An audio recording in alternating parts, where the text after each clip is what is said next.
Hello and welcome to the Relevate Community Knowledge Transfer session. Today we're going to hear from Andrew Barrett about data strategies for small business. Thank you, Andrew. Okay, so data strategies for small business. So as a business and data analyst, one of my first questions when I'm speaking to any potential clients is what data is available to you.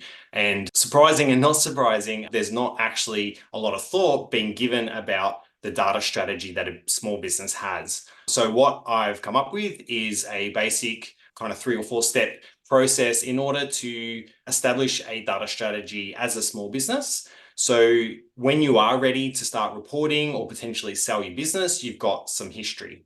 So we've got here, so basically, with a data strategy, we're generating data, we're storing it, and we can use it. And if you don't, then potentially when you do go to look for your historical data, there's nothing there. So what is a data strategy? So basically, we want to understand what data your business is generating, what data it could be generating, where do we store that, and what frequency do we store it? And so the benefits of having data stored is that you're capturing your business history, you have strong reporting opportunities in the future, and you can create business depth overview. So depending on the level of detail of your data, you can actually report on some really exciting things. So the first step is you want to list every software or service provider that you're using that could potentially be generating data. And that could be things like your payment gateways, your website, basically anything that's digital. Is there data that can be extracted that could be useful, and are you extracting it? After you do that and you've listed all those down, then you go and have a look and see what data is available to you and look at the detail of the data. And they say the devil's in the details, but this is where it kind of really matters. So some services like POS, they'll actually hide some of the really good data, like the transactional data, behind a gap. So unless you're paying that top tier, you're only getting summary data, which is okay. But if you really want to get into the metrics of your business, it's not the level of data that you want. So that's what you want to do next. And the other thing is just checking the quality of the data, making sure it's consistent, there's no gaps in it, and that it's worth capturing, basically. So then we move on to additional data. So what inside your business could you be capturing that you're not currently capturing? So if you're servicing clients or customers, are you running a testimonial? Are you gathering feedback from them? So that's one form of gathering extra data. If you have a website, do you have things like Facebook Pixel or Google Analytics connected and capturing all your traffic? Anything like that, that you're generating data, but you're not kind of capturing it, that's data that is like basically lost and you'll never get back if you're not setting it up properly. So once you've got all your data, what do you do with it? So my personal preference is to have a 2 kind of step process. So one is that you want to back it up in an online, something like OneDrive or Azure or Google Drive, something that is digital and you've got access to. Put second factor authentication on it, and then also having an offline one. So if you get hacked or there's something goes wrong in the digital space, at least you've got an offline copy and you're putting some password protection in there to keep that secure as well. Finally, once you've kind of organized that, is just setting a routine to capture it regularly. So whether that's weekly or monthly, that all depend on your business and how important the data is. Basically, if your business can't survive with a certain period of data, that's the frequency you need. So if it's daily, if it's weekly, just set that, automate it if possible. If not, set reminders and have someone doing that on a regular basis. So to summarize, what we want to do is want to locate where all of our data is and find somewhere to store it. If there's potential for generating data that would be really critical for our business performance reporting, we want to grab that, and we want to set a routine. A routine is really important because we can get one snapshot, but you want to be grabbing that data as much as possible. So yeah, an action data strategy is really good for preparing for reporting. And that's it. Thank you very much. Excellent. Are there any questions? Yeah, I got one for you, Andrew. What's the first thing you do, mate? Say someone brings you on. What's the Yes. first thing you do with them? First thing I do is understand their business. So I'll have that conversation with them and understand. So once I have that conversation, I can start building a database in my mind of all the type of data that would be really helpful for them. And then I can start asking those questions. Okay, oh, great. So you're in sales. How do you capture your leads? Where's your receipts? How are you capturing your expenses? And then trying to find out. So 2 things, I guess. One, if they're talking to me, it's usually because there's something wrong in their business. Unfortunately, it'd be nice if they came to me earlier, but it's something, it's a cash flow. I'm not converting my leads. And so then once we find that problem, then we can identify which data would help find the best opportunities within there. Yeah.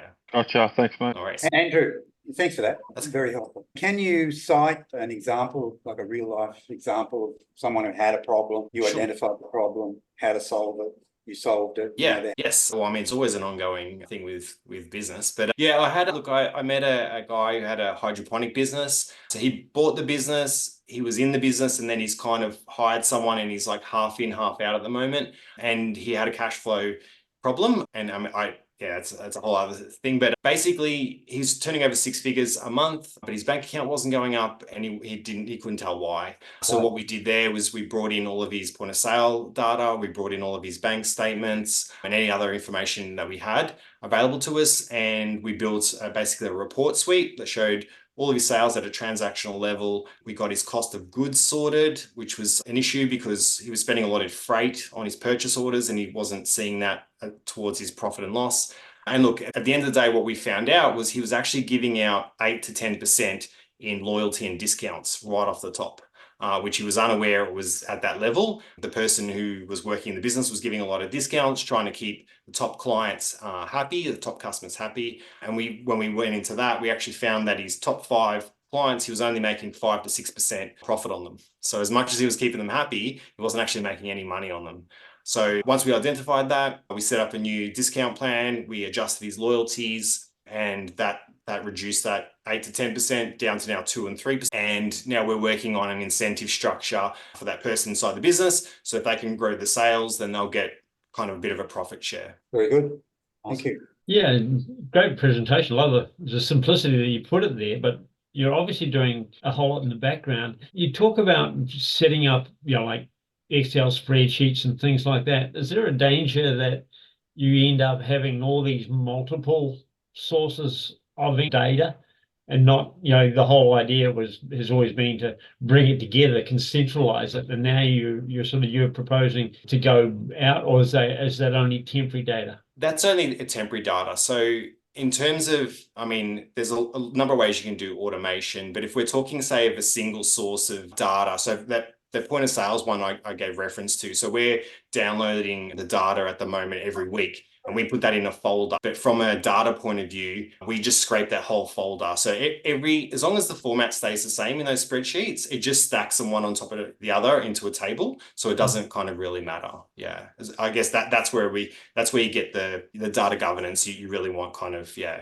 And just another question: are you working with them on their strategies and things as well? Yeah, but sounds like you are, but I'm not quite sure whether you're doing data or you're doing strategies, and the data happens to be something you're really good at that you bring to the table. A little column A and little column B. So there's clients I can work with that are proactive, right? So there's clients that I work with that are just they're gung ho. They're really good, got good business savvy. They need where to point them, I guess. So once I get the data and I'm like, this is where you should focus on, because this is where the data is pointing, and they're like, okay, great. And I might give them some ideas. Then I've got other clients that see it, deer in a headlight, and then I'm partnering with business coaches so I can find the right personality. And I've met quite a number now, and as you know, business coaches all have their own unique personality, and clients, match with those ones. Yeah. So that's kind of my process at the moment. When I find that client, I'm like, okay, I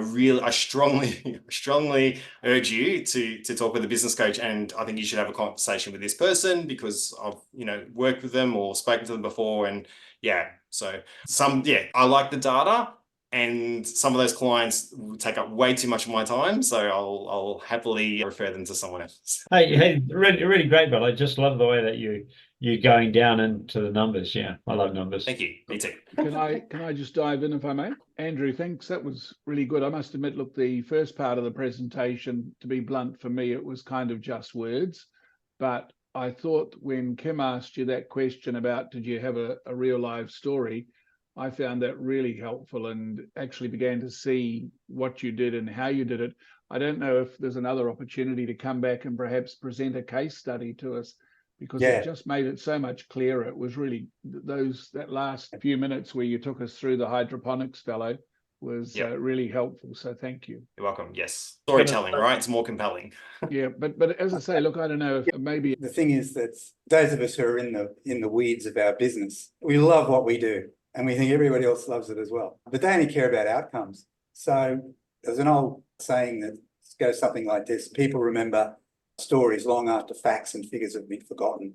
Sure, they want to get that result, the better bottom line result and all the rest of it, but convincing an audience, lead with a story. 100%. Well, Paran, you've got your hand up. Hi, Andrew. We've spoken to you before as well. My Yes. question is, what has been your major challenge in getting to small businesses in the data space, and how are you tackling that challenge at the moment? Yes, it is a challenge. Yeah, look, I think I feel, especially like through networking, yes, I can get some clients directly. It's a lot harder. I'm still early on in the journey, but I'm finding that the conversations I'm having with accountants, business coaches, and sales teams, I'm getting a lot closer to getting yes. I'm actually building a demo at the moment because I've had so many people kind of ask me examples. So I feel like a unique kind of opportunity to help both a client of a service provider and the service provider. So if you're helping them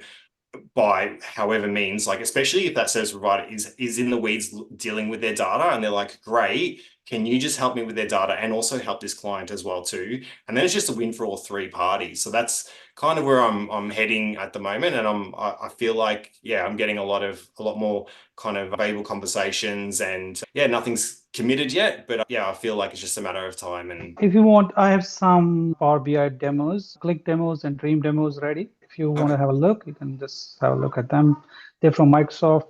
Anybody can use them, but they help you tell a story as well. Yes. Okay. Awesome. Thank you. And the last one, Tom. What come to mind from me, Andrew, is I don't know what you've got, but I mean, you could have a YouTube channel and you could be teaching people, because a lot of businesses don't have data, don't understand it, whatever, and they don't have a business coach and they don't have this. So you could have a done with you service, a done for you service, or teach them how to do it service. And something like the Circle app that Avon's put me onto, you could build a community, have a YouTube channel, and become the Mr. Authority on data, and do very nicely just mentoring and coaching people. And then, knowledge is power, as Andy from Lifestyle Tradie says, knowledge is power only if acted on. Yeah. The beauty is no one is ever going to do it. That's why you have the videos and everyone's like, oh, that looks really good. And then they go, hey, you just do it for me. So yes, look, it's definitely something that I've got, I've mapped out, and it's an option as well too. I think it's obviously like a long slog in terms of building that reputation and stuff up like that. Oh, yeah. But I think it's a good combination. So you release the content to show your expertise, and then you might bring along people along the way as well too. But look, by the time I get to that point, ChatGPT will just be able to build dashboards by itself anyway. So, have some faith in yourself. And whilst the idea of everything in one spot, or a central record, all your data in one spot, that's kind of like a dream of perfection that you're never going to get to. It's a theory and a concept that the never-ending battle that just keeps getting further away. But if you're not at least trying, you'll be too far away to be any good. Anyway. So Avon, just on that quickly, we are moving from centralized data architecture to decentralized data architecture. We're coming back full circle. So yeah, I might give a talk on that sometime later, but that's the latest on data architecture. Well, we're always looking for new speakers. So if you want, DM me after this. Thank you for watching this knowledge transfer session. Please give a like, a subscribe, and leave what you thought in the comments, or if you've got a question, please do join the Relevate community, and the link will also be in the description. Otherwise, please check out this next video.